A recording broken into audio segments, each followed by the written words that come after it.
মধ্যপ্রাচ্যের যুদ্ধ পরিস্থিতিতে জ্বালানি সংকট আতঙ্কে পেট্রোল পাম্পগুলোতে তেল কিনতে ক্রেতাদের অস্বাভাবিক ভিড় দেখা গেছে। অনেকেই আগেভাগেই মজুদের করে ফেলতে চায় এবং ট্যাঙ্ক পূর্ণ করে তেল নিচ্ছেন। এতে করে তেল ডিপোগুলোতেও গাড়ির দীর্ঘ সারি দেখা গেছে। বিশেষ করে অনেক পেট্রোল পাম্পে সারা রাত গাড়ির লম্বা লাইন দেখা গেছে। পেট্রোল পাম্পগুলো বলছে স্বাভাবিক সময়ের চেয়ে অনেক বেশি জ্বালানি কিনছে মানুষ।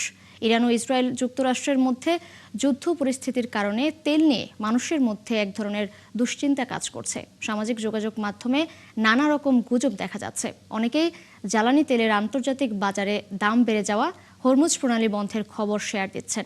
এতে করে যানবাহন ব্যবহারকারীদের মধ্যে এই আতঙ্ক ছড়াচ্ছে।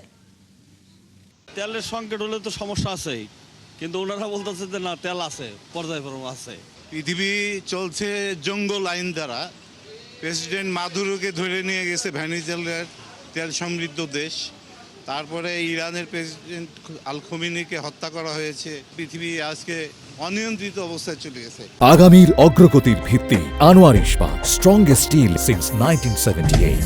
এমনকি তার প্রভাব বাংলাদেশেও পড়েছে। সেই প্রভাবের কারণে আমরা পিছিয়ে যাচ্ছি। আজকে একটু বেশি নিতেছে, আগে পরে যারা 200, 400, 500 নিত এরা এখন টাকি ভরে নেয়। দর্শক, এ বিষয়ে আরো তথ্য জানাতে আমাদের সাথে যুক্ত হচ্ছেন সহকর্মী মোহামিনুল খান। অপু, বেলা বাড়ার সাথে সাথে এখন কেমন পরিস্থিতি দেখতে পাচ্ছেন সেখানে, এবং বিপিসি থেকে কোনো নির্দেশনা রয়েছে কিনা জানাবেন।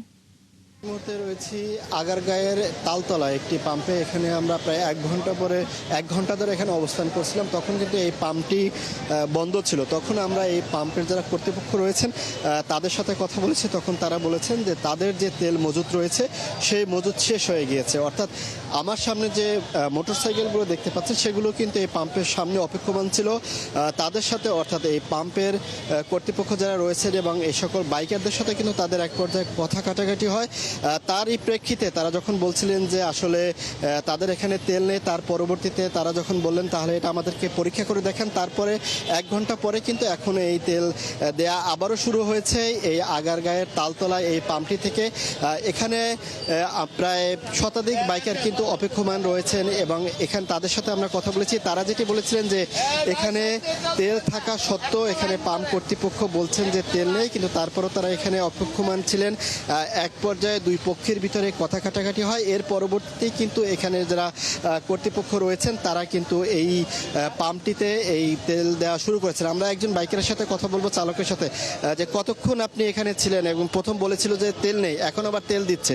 হ্যাঁ, প্রায় 1 ঘন্টা হয়ে গেছে।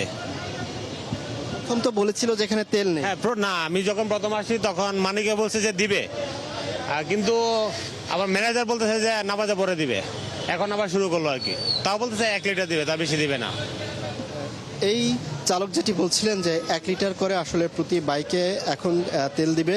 এবং এখানে যারা এই পাম্প কর্তৃপক্ষ রয়েছে তারা যেটি প্রথম দিকে আমরা এসে যখন কথা বলেছি তারা কিন্তু এসে যেটি বলছেন যে আসলে তেল মজুত নেই, পরবর্তীতে তেলের গাড়ি আসলে সেক্ষেত্রে কিন্তু তারা দিবে। এখানে যারা আসলে তেল বিক্রি করছেন অর্থাৎ দিচ্ছেন তাদের সাথে আমরা একটু কথা বলবো যে কত লিটার করে এখন তেল দিচ্ছেন, কত লিটার করে তেল দিচ্ছেন? 120 টাকা দিচ্ছেন, যে যতটুকু চাচ্ছেন সেই চাহিদা মতো দিচ্ছেন নাকি আপনারা নির্দিষ্ট? সর্বোচ্চ মানে 200 টাকার মোটরসাইকেলে 200 টাকা। আমরা যখন কথা বলেছি তখন আপনারা বলেছেন যে তেল নেই, মজুত নেই। এখন কোথা থেকে তেল আসলো? তেল যে পরিমাণ আছে আসলে অত পরিমাণ নাই, ধরেন আপনার 1-150 লিটার আছে আর কি। কিছুক্ষণ পর দেওয়ার পরে কি আবারও বন্ধ করে দিবেন? 1-150 লিটার শেষ হওয়ার পরে আবার বন্ধ করে দিতে হবে। তারা যেমনটি বলছেন যে আসলে তাদের মজুত কম, সেজন্য তারা পর্যাপ্ত দিতে পারছেন না। পরবর্তীতে এই যে সকল মোটরসাইকেলগুলো রয়েছে সেগুলোকে দেওয়ার পরে তারা কিন্তু এটি আবারও বন্ধ করে নেবেন, সে তেমনটি বলছেন। অর্থাৎ তারা কিন্তু ক্ষোভ প্রকাশ করে যেটি বলছেন যে আসলে তেল মজুত থাকার পরও সে তেল না দেওয়াটা কিন্তু তারা অন্যায়ই বলছেন এবং এক ধরনের প্রতারণাও বলছেন। অর্থাৎ এর ফাঁকে তারা অভিযোগ করে বলছেন যে যেহেতু আমরা গণমাধ্যম এখানে রয়েছি সেক্ষেত্রে তারা পরবর্তীতে তেলের দাম বৃদ্ধি করে কিনা সেই বিষয়টিও কিন্তু তারা শঙ্কা প্রকাশ করে বলছেন। এবং আপনি যেটি সরকার থেকে বলছেন, সরকার কিন্তু বারবারই মিতব্যয়ী হওয়ার কথা বলেছেন, তবে তারা যেটি বলেছেন যে দেশে এখন পর্যন্ত তেল মজুত রয়েছে এবং আরও জাহাজে করে তেল নিয়ে আসা হচ্ছে, সেক্ষেত্রে জনগণকে কিন্তু তারা শঙ্কিত না হওয়ার কথা বলছেন। তো আমার কাছে রাজধানীর আগারগাঁয়ের তালতলার একটি বন্ধ থাকা পাম্প চালু হওয়ার পরে এই ছিল সবশেষ খবর। ধন্যবাদ আপনাকে। যুক্ত হবার জন্য। দর্শক, তালতলা পেট্রোল পাম্প থেকে যুক্ত ছিলেন আমাদের সহকর্মী মুহাইমিনুল খান অপু।